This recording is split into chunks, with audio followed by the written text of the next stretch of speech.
Le pollen d'abeille, des petites pépites d'or pour la santé. Aliment miracle par excellence, le pollen associé à un peu de miel assure la croissance des abeilles de façon spectaculaire, puisqu'en 6 jours leur poids est multiplié par 500. Des expériences ont démontré que des souris ou des rats nourris uniquement avec du pollen, se développent et se multiplient facilement. Le pollen est donc un aliment complet. On a également constaté que les souris qui recevaient du pollen avaient un pelage plus luisant, une plus grande espérance de vie et ne présentaient aucune maladie de l'épiderme.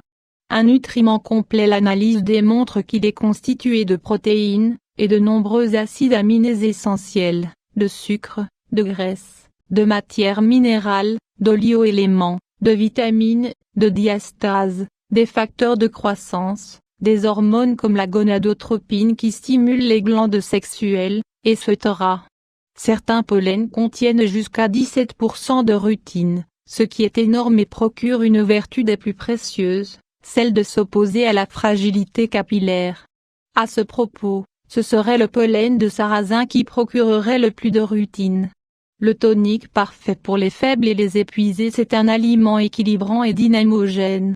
Il redonne, en quelques jours, vigueur et joie de vivre aux personnes déprimées, fatiguées ou surmenées. Grâce à ses facteurs de croissance, il favorise le développement des enfants malingres et dont la croissance semble difficile. Le pollen est réputé favoriser l'équilibre nerveux. Les asthéniques et neurasthéniques, les déprimés et épuisés, les personnes fatiguées nerveusement et intellectuellement, trouveront dans le pollen un nutriment et un supplément qui leur redonnera énergie et force. Pour lutter contre l'anémie, il contribuerait à la régénération du sang, notamment en augmentant le taux d'hémoglobine. Aussi on peut y recourir utilement en cas d'anémie, de faiblesse et de fatigue excessive. Selon des expériences, l'absorption quotidienne d'une à café de pollen durant 1 mois, permettrait d'augmenter le nombre de globules rouges de 500 000 par ml3 de sang. Le contrôle du poids. Comme la plupart des remèdes naturels, le pollen agit dans le sens du retour vers l'équilibre. C'est ainsi que l'on peut l'utiliser pour traiter la maigreur comme également dans le traitement de l'obésité, probablement pour son action sur le système glandulaire et hormonal. Une aide à la digestion et la fonction intestinale. Les ferments présents dans le pollen facilitent la digestion des sucres et de l'amidon. Cette action équilibrante se remarque également avec la régulation des fonctions intestinales, le pollen agissant aussi bien contre la constipation qu'en cas de diarrhée. Grâce à son activité bactériostatique, notamment contre le colibacille, le pollen est un protecteur de la flore intestinale, s'opposant aux putréfactions, comme dans la colite, entre autres. Le pollen serait également un élément protecteur s'opposant au développement de certaines variétés microbiennes. Il stimulerait les fonctions gastriques, avec un effet favorable sur l'appétit, la digestion et les évacuations. Il donnerait également de bons résultats dans l'hyperplasie bénigne de la prostate. D'autres expériences ont montré qu'il permet d'éviter le vieillissement prématuré.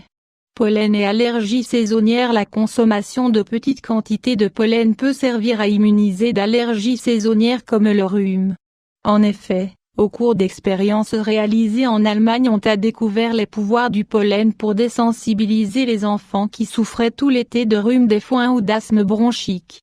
Les enfants prirent tous les jours du pollen d'abeille dilué dans de l'eau durant le printemps et l'été et 3 fois par semaine en hiver.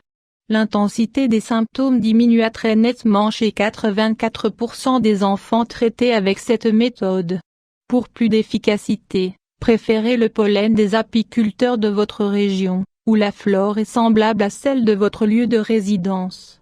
Comment le consommer? Le pollen se présente sous forme de pelote pesant de 20 à 25 mg, elle contient de 3 à 4 millions de grains de pollen, ce qui représente une exploration de dizaines et même de centaines de fleurs. Le pollen résiste mal à l'humidité et doit donc être conservé dans un bocal ou une boîte avec un couvercle bien ajusté.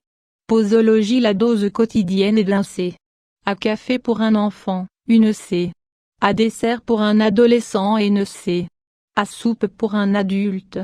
Ces doses peuvent être doublées si nécessaire. On peut alors prendre une dose le matin et une autre le soir. On le consomme à la cuillère, sec, dans de l'eau ou du thé. On peut édulcorer au miel qui s'accorde très bien avec le pollen. Il existe également en gélule, mais nous conseillons de l'utiliser naturellement, à la cuillère.